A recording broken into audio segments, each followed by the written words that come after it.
Today, we are talking about embracing uncertainty and women's opportunities in emerging AI and tech. I have attempted to translate some of my slides in Polish. If they are incorrect, please forgive me. And so now that that's out of the way, let's get started. Good afternoon, everyone. It is such an honor to be here. It's been a lovely journey getting here, and I'm so excited to talk to you about women and emerging tech and AI. And we are going to start with a question. Have you ever felt a moment in your life where things felt uncertain, when you were unsure of what was going to happen next? Maybe it was personal, maybe it was professional. I know globally we may have all felt that way during the COVID pandemic, right? What is COVID? What is going to happen? It was just thrusted upon us, this moment of uncertainty. In those moments, did you ask yourself, am I going to rise to this challenge, or am I going to shrink from this challenge and uncertainty? And that's what we will explore here today.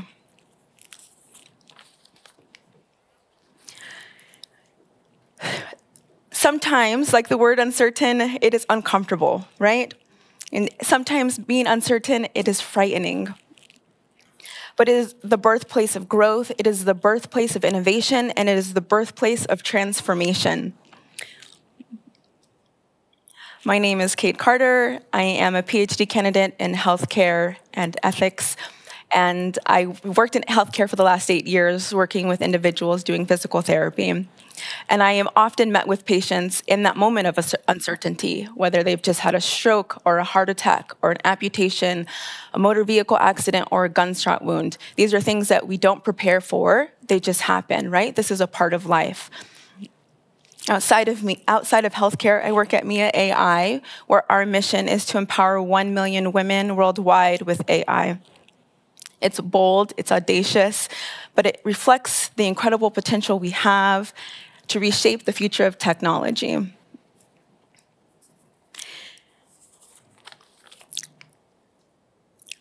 Let's take a lesson from Mother Earth. Around the planet, things are changing, and we are forced to adapt and face uncertain times, like flooding. Imagine waking up, water's rushing into your home, everything is gone, roads are eroded, your routines, your sense of security have all washed away. This is happening overnight. Floods destroy buildings, towns, communities, but they also teach us about resilience. Let's look at some of the flooding around the world. In Libya, catastrophic flooding has displaced thousands. There's 8,500 people missing. In Pakistan, monsoons have left millions affected.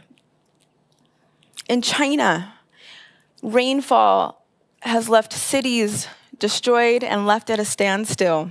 Even here in Poland, we have seen flooding. Even in the Sahara Desert, we have seen flooding, and that's a place that's not supposed to receive rain at all. I've seen videos in Valencia, Spain, where communities are coming together to help build again once those floods have destroyed the towns and the communities. It is on us to come together with the shovels and the brooms and the food that is needed for those that are stranded. Like floods, destroy, yes, and they teach us about resilience, but when the waters recede, land doesn't stay barren, we transform, ground becomes fertile again, and new growth takes place. And that is exactly what is happening with AI. Let's look at these modern workforce issues, because AI is just as rapid as a flood. It is transforming industries, it is disrupting lives. But it is here upon us, right? So it is on us to be resilient and to be ready. So let's take a look at some of these facts.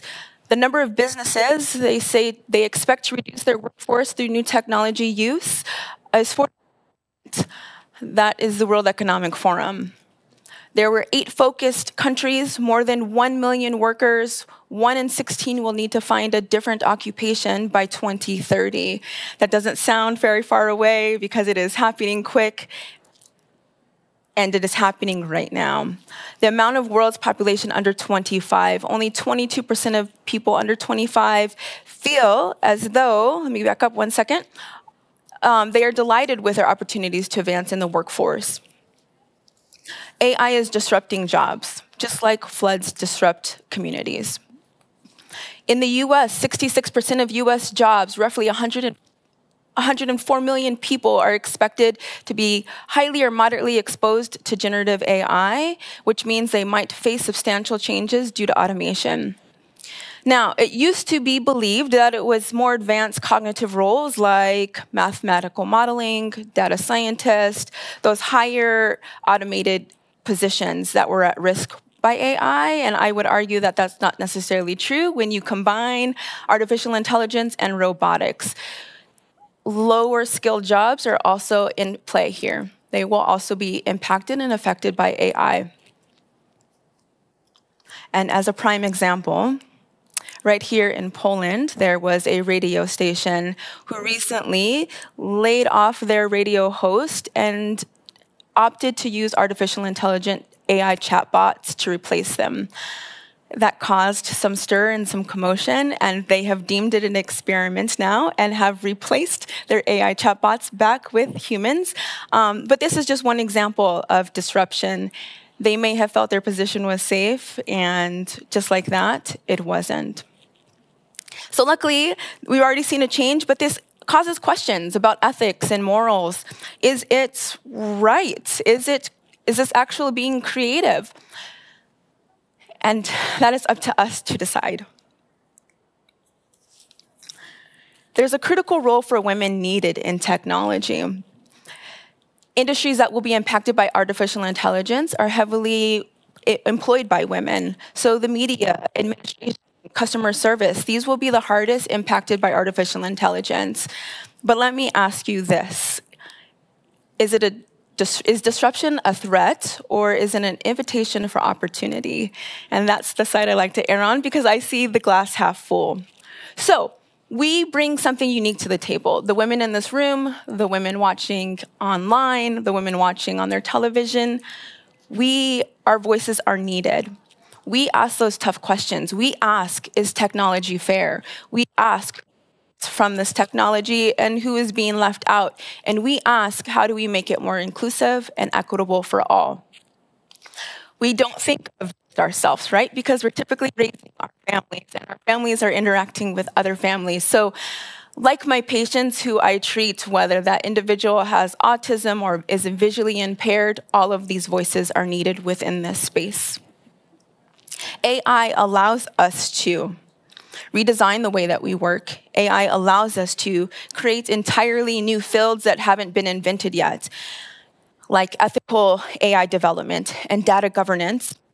It allows us to solve complex problems that were once unsolvable, from healthcare equity to climate change. And I've seen such an amazing advancements in healthcare and AI. It is truly such an exciting time to be in this space. But the real question is, who will lead this change? The future requires us. The human skills, and it needs AI, and combined together, we need continuous learning. And so for those that are feeling timid or afraid or unsure, this is an opportunity for you to embrace that uncertainty, to challenge yourself, to say, hey, I'm a little bit curious. What is out there? How will my position be affected? How can I dream of a new role for myself and my family? At MIA, there was a woman who had 8 children, and she was recently laid off. She joined our programming, spent 2 weeks learning about artificial intelligence, and as she ventured out into this world, the job market in the US is extremely challenging right now. As she was interviewing, she started to say, I'm taking AI upskilling courses. Hey, I've learned something called prompt engineering. Hey, I know about ethical frameworks for AI, and I will bring this knowledge that I've acquired to your company. And she landed a position, and that's what we want to see. No longer can you leave AI skills off your resume or your CV. This is the time to invest in yourself. Turn that page and say, you know what, I am worth it. So not only did she land a new role, I have seen so many women that have come through our courses kind of take on this leadership mentality because you soon realize that our voices are needed in this space. I've seen women start their own consultancy businesses because guess what? People don't know how to adapt artificial intelligence, and you could be the one teaching them how to do that. So as we build this future together, because that's what we're doing, all of the women in this room, all of the women watching online, I challenge you. Don't just adapt to the challenges around you, shape them. We have an amazing opportunity to shape them. Start small, explore free AI tools, find communities that work for you, whether that's with a group of women, whether you play Dungeons and Dragons or chess, and you have that group there. Explore artificial intelligence with your friends in your community. Connect with people that are peers and mentors and follow them along their journey so that you too can help someone follow along your journey. I challenge you to push boundaries and to question your work, to question your worth, and to question what this technology can do, because when voices are left out, harm is done. So I have a beautiful vision together, a beautiful vision for all of us, a world where AI is shaped by women from all walks of life, where technologies serve humanity and not the other way around, where leadership is grounded in empathy and ethics and vision. Let me leave you with this. This is not the distant future, this is now. And together, we can rebuild and shape a future that is all deserving. The future is now.